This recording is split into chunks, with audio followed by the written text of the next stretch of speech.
जय हिंद दोस्तों। हम लोग सीटेट एग्जाम 2022 के लिए मैथ्स के प्रीवियस क्वेश्चनों को सॉल्व कर रहे हैं, क्योंकि अक्सर जो टेट या सुपर टेट के एग्जाम होते हैं उसमें अक्सर रिपीटेड क्वेश्चन आते हैं। ठीक है, तो इस वीडियो में हम लोग देखने वाले हैं 2014 का जो 16 फरवरी का पेपर फर्स्ट आया था। ठीक है, उसके क्वेश्चनों को देखने वाले हैं। यहाँ पर क्वेश्चन है 10 दहाई प्लस 10 सैकड़ा प्लस 10 इकाई बराबर है। दोस्तों इसी पैटर्न पे कई सारे क्वेश्चन प्रीवियस ईयर के जो क्वेश्चन सॉल्व कराए हैं, तो ये क्वेश्चन कई बार रिपीट हुआ है। इसी तरह से बहुत सारे क्वेश्चन हैं जो हर बार रिपीट होते हैं या फिर उसी का पैटर्न रिपीट होता है। आइए देखते हैं। तो देखो यहाँ पर 10 दहाई प्लस 10 सैकड़ा प्लस 12 इकाई बराबर होता है। तो ये बस हमें जोड़ना है। देखिए पहले हम 10 दहाई को लिख लेंगे, 10 सैकड़ा और 12 इकाई, इसको जोड़ लेंगे, हमारा आंसर आ जाएगा। यहाँ पर देखिए 10 दहाई, तो हम दहाई का मतलब है 10 से गुणा कर देंगे, तो 10 को हम 10 से गुणा कर देंगे तो ये हमारा 100 हो जाएगा।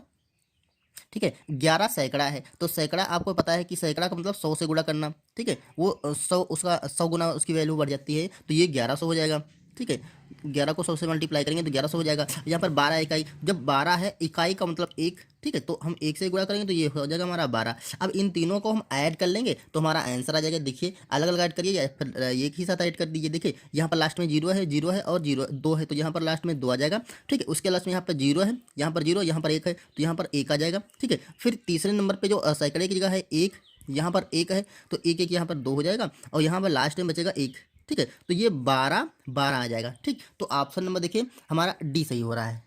तो इस तरह से ये 1212 आ जाएगा। दोस्तों यही क्वेश्चन कई बार रिपीट हुआ है और बस खाली इसके जो ये अंक हैं ये चेंज करके दे देता है। ठीक है, तो आइए अगला क्वेश्चन करते हैं।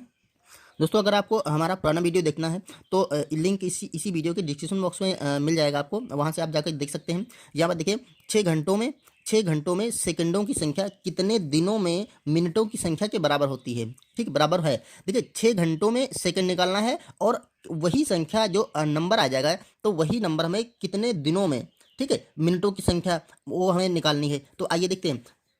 क्योंकि देखिए 1 घंटा बराबर होता है 60 मिनट के और 1 मिनट बराबर होता है 60 सेकंड के। ठीक है, तो हमें ये हम सबको अच्छे से पता है। तो देखो 6 घंटों में सेकंड निकालना हमें, सेकंड, तो 6 घंटे बराबर होगा। देखो 6 से अगर हम गुणा कर देंगे 60 को, क्योंकि 1 घंटे में 60 मिनट होते हैं, तो ये इतने क्या बन जाएंगे, मिनट बन जाएंगे। ठीक है, ये मिनट हो गए। अब अगर इसी को हम मिनट को हमें अगर सेकंड में बदलना है तो हम 60 से फिर से गुणा करेंगे, क्योंकि 1 मिनट में 60 सेकंड होते हैं, तो ये हो जाएंगे हमारे सेकंड। तो ये 6 घंटे में इतने सारे सेकंड बन जाएंगे। ठीक है, हम सेकंड को ऐसे लिख रहे हैं। क्लियर।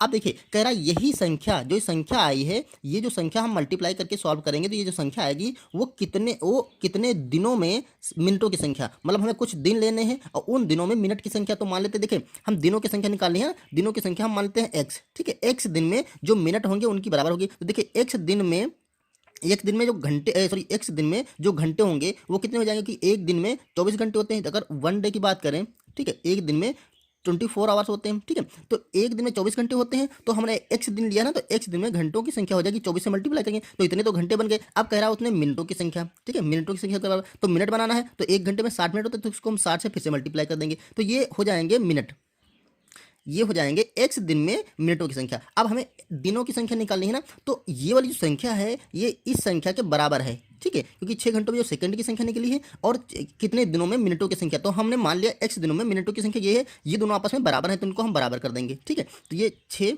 × 60 × 60।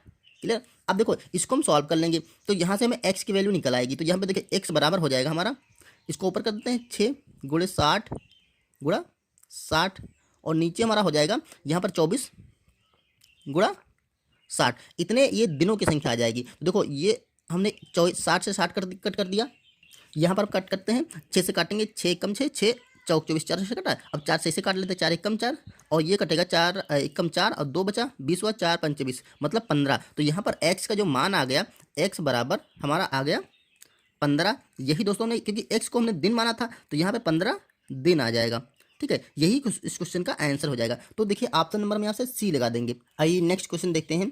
एक पिज्जा का 1/4 भाग रेनू ने खा लिया, शेष पिज्जा को 12 बच्चों में बराबर बराबर बांट दिया, इसमें से प्रत्येक बच्चे को पिज्जा का कितना भाग मिला। ठीक है, निकालना है। तो दोस्तों भिन्न वाला सवाल है। देखिए एक पिज्जा था, ये एक पिज्जा था। ठीक है, इसको कह रहा है 1/4 भाग, मतलब इसका 1/4। ठीक है, इसका 1/4 भाग रेनू ने खा लिया, तो ये भाग कितना हो गया। देखिए ये 1/4 ही देगा, एक एक को गुणा करेंगे तो 1/4 भाग। ये कहता है ये रेनू ने खा लिया। ठीक है, रेनू ने खा लिया। क्लियर। अब जो शेष भाग बचा है उसको 12 बच्चों में बराबर बांटा गया है। ठीक है, तो शेष भाग कितना बचा, देखिए एक पिज्जा था उसमें हम 1/4 भाग उसने खा लिया, तो कितना बच गया यहाँ से देखिए 4 से मल्टीप्लाई करेंगे, 4 एकम 4 और -1/4, तो ये हो जाएगा 3/4। इतना भाग बचा, इतना भाग ये क्या है, शेष है। इतने शेष भाग को 12 बच्चों में बांटा गया। अब देखिए अगर किसी भी संख्या को या किसी भी कोई कीमत या कुछ भी हो उसको अगर हम किसी में बांटना है तो हम क्या करना है, उसको भाग कर देना है। तो प्रत्येक बच्चे से 12 बच्चों में भाग करना ना, तो 12 से इसे भाग कर देंगे, तो जितना प्रत्येक बच्चे का हिस्सा आ जाएगा तो हमें पता चल जाएगा। तो देखो यहाँ पर लिख सकते हैं प्रत्येक बच्चे का हिस्सा, प्रत्येक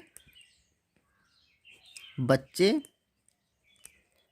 का भाग। ठीक है, ये बराबर हो जाएगा 3/4 और इसको भाग कर देंगे हम 12 से।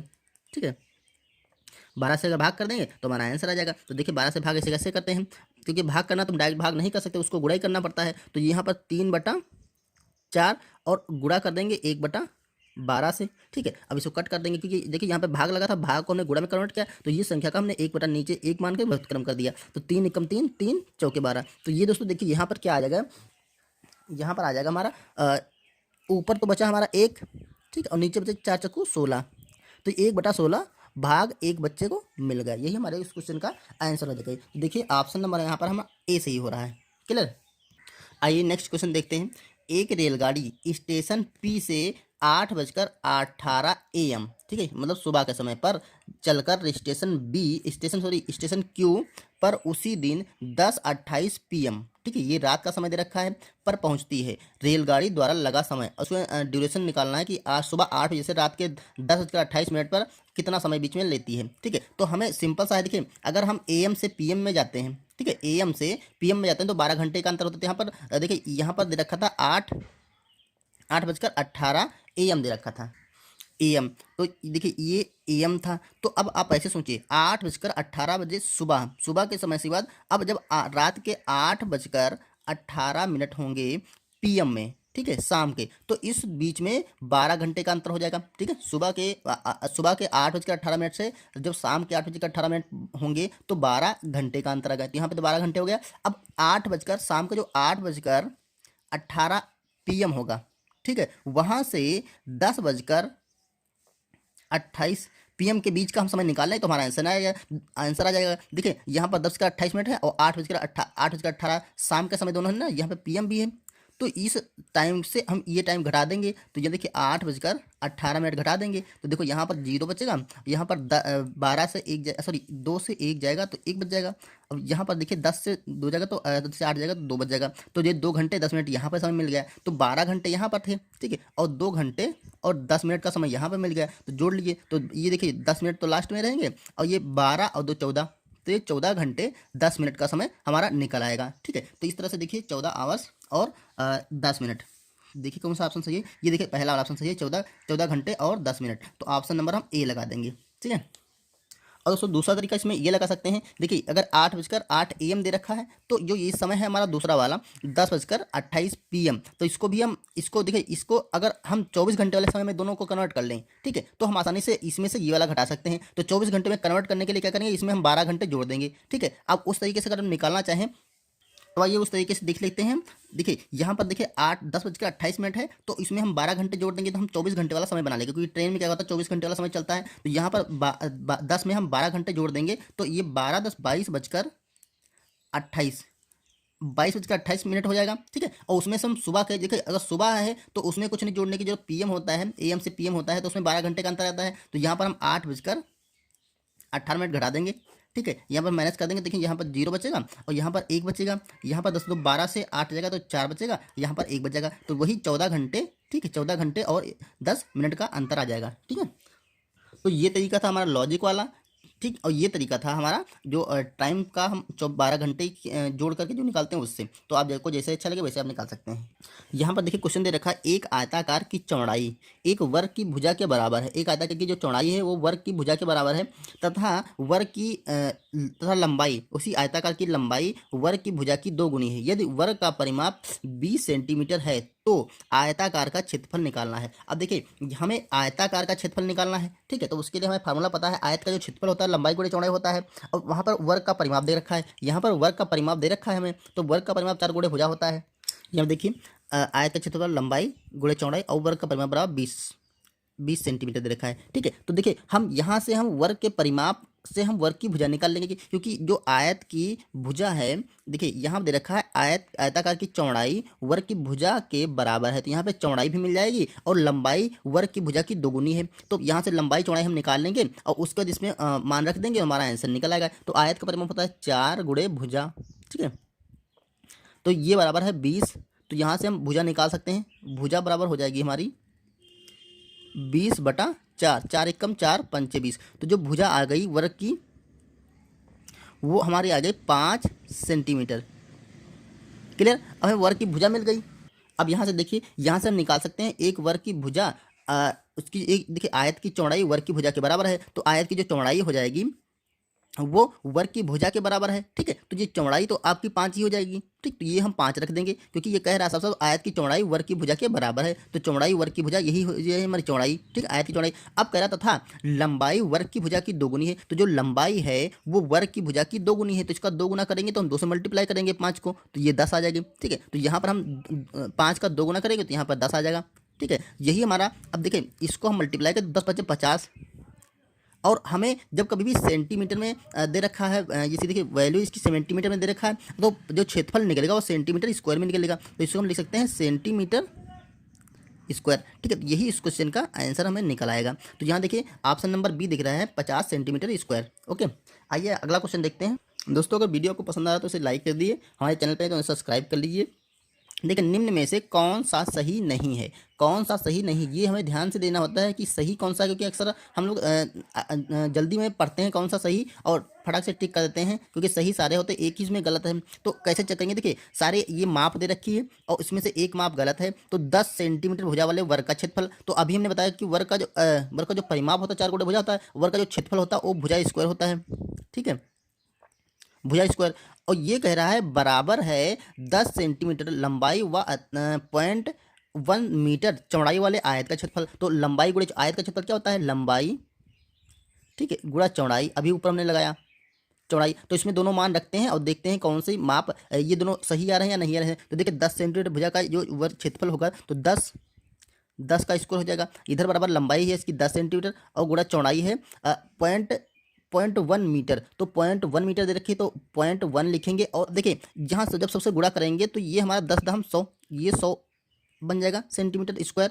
ठीक है। और यहाँ पर देखिए क्या बनेगा, जब 10 से गुणा करेंगे तो ये पॉइंट जो हट है हमारा वो हट करके एक जीरो इधर बढ़ जाएगा, क्योंकि देखिए ये 2 हम पॉइंट काटेंगे तो पॉइंट हमारा 2 अंक इधर खिसक जाएगा, तो ये 10 गुणा 10 हो जाएगा, तो इधर भी हमारा 100 आ जाएगा। तो इस तरह से देखिए इधर इस तरह से हमारा 100 बराबर 100 आ गया। ठीक है। तो ये तो हमारा बराबर निकला है। अब दूसरा चेक करते हैं, 1 मीटर 5 सेंटीमीटर बराबर 1.5 मीटर, तो 1 मीटर 5 सेंटीमीटर दे रखा है, तो देखो 1 मीटर में 100 सेंटीमीटर दे रखे हैं, सबको हम सेंटीमीटर ही बदल लें। 1 मीटर में 100 सेंटीमीटर होते हैं प्लस 5 सेंटीमीटर, ये हो गया। इधर देखिए 1.5 मीटर, तो 1.5 गुणे मीटर की हटाई, मीटर से हमें सेंटीमीटर बदलना हो, 100 से मल्टीप्लाई करेंगे, हमने यहाँ पे किया था।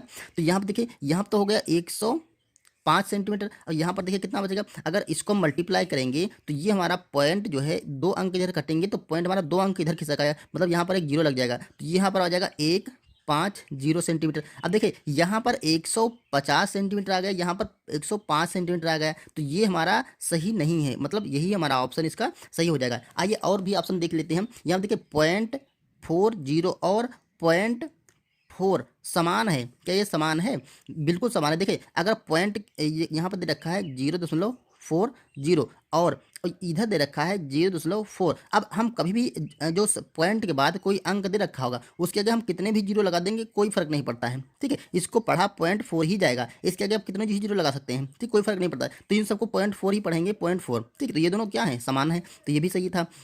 यहाँ देखिए दे रखा था 3/4 बराबर है रुपये 0.75 के, तो ये देखिए पॉइंट इसको कट कर लेते, या तो इसको हम भिन्न में चेंज कर लें। तो देखो ये 3/4 दे रखा, तो इसको भिन्न में चेंज करो, यहाँ पर पॉइंट को हटा करके नीचे 100 कर देंगे।